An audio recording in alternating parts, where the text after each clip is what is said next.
जश्न सहाफ़त के मौके पर सीनियर सहाफ़ी बुशरा खानम हमारे साथ मौजूद हैं। आपने एक बड़ा सवाल उठाया और कहा कि उर्दू अल्फाज का या उर्दू ज़बान का हिंदी अखबारात में रोज़ कत्ल किया जा रहा है। क्या वजह है कि ये कहने की ज़रूरत पड़ी?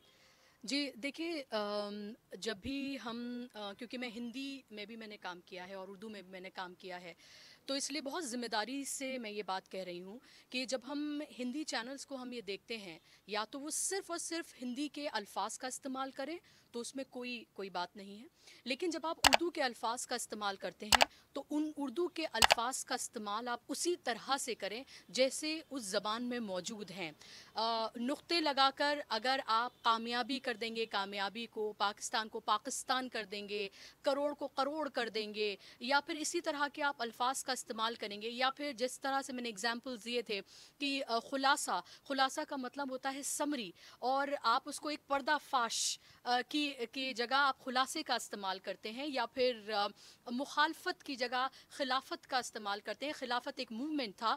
और इसी तरह से बहुत सारे ऐसे उर्दू के अल्फाज हैं जिनका इस्तेमाल किया जाता है, गलत नुक्तों का लगाए जाते हैं, गलत तरीके से उन तलफ़ुज़ जो है उसको लिया जाता है, प्रोनंसिएशन जो है उसका गलत तरीके से उसका इस्तेमाल किया जाता है। और इसीलिए मैंने कहा कि मैंने ख़ुद देखा है कि हिंदी चैनल्स में भी हर रोज़ उर्दू ज़बान का जो है वो कत्ल किया जाता है। तो जो वहाँ के ज़िम्मेदारान लोग हैं, जो एडिटर्स हैं, जो वहाँ के एंकर्स हैं, जो रिपोर्टर्स हैं, क्योंकि उर्दू सहाफ़त में ज़बान का एक बहुत महत्वपूर्ण एक वो हिस्सा है, बहुत इम्पॉर्टेंट हिस्सा है ज़बान, कि आप किस तरह से बात कर रहे हैं और लोगों के सामने आप किस तरह से किस ज़बान में आप पेश आ रहे हैं। तो अगर आप जब भी उर्दू की बात करें तो मुझे लगता है कि जो सहाफ़ी हैं हिंदी के भी, क्योंकि उर्दू एक ऐसी ज़बान है जो हिंदी और उर्दू जो है आपस में इस तरह से रची बसी हैं कि आप उनको एक दूसरे से बिल्कुल भी जुदा नहीं कर सकते। शायद हम दो लाइन का भी तसव्वुर नहीं कर सकते कि हम अगर उर्दू का शुमार ना करें तो हम दो लाइनें भी बोल पाएँ।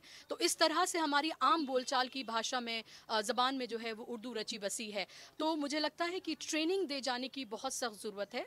जो ख़ास तौर पर चेहरे हैं और वो लोग जो कॉपी राइटिंग वगैरह करते हैं उनको ट्रेनिंग दे जाने की ज़रूरत है ताकि वो उर्दू का सही तरीके से इस्तेमाल करें। जी, बस एक सवाल और। आपने एक्सचेंज फॉर मीडिया ने उर्दू सहाफ़त के लिए एक बड़ा कदम उठाया है, क्योंकि इस तरह का कदम अब तक नहीं उठाया गया था।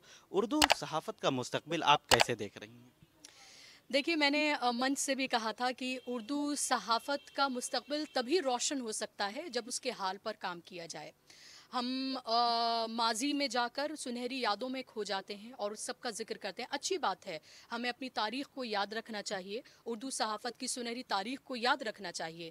लेकिन जब हम हाल की बात करते हैं तो मुझे हाल उसका धुंधला नज़र आता है, और मुझे लगता है कि बहुत बड़े पैमाने पर काम किए जाने की ज़रूरत है। जो मौक़े हैं, जो अपॉर्चुनिटीज़ हैं, उनको और कुशादा करने की ज़रूरत है, उनको और बढ़ाने की ज़रूरत है, और मौक़े जो है पैदा करने की ज़रूरत है, ताकि जो नई नस्ल, जो लोग उर्दू सहाफ़त जो सीख कर पढ़ कर आ रहे हैं, उनके लिए वो अपॉर्चुनिटीज़ मार्केट में मौजूद हों, ताकि वो जिस तरह की सहाफ़त करना चाहते हैं, जो इन्वेस्टिगेटिव जर्नलिज़्म वो करना चाहते हैं, उनको वो प्लेटफ़ॉर्म्स जो हैं वो मुहैया कराए जा सकें।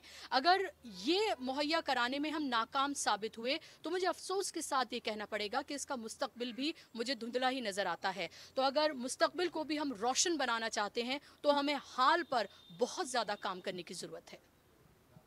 हाँ, बुशरा खानम का वाज़ेह तौर पर कहना है कि अगर उर्दू के मुस्तकबिल को हम रोशन बनाना चाहते हैं तो हमें हाल पर काम करना होगा, क्योंकि हाल काफ़ी धुंधला नज़र आ रहा है।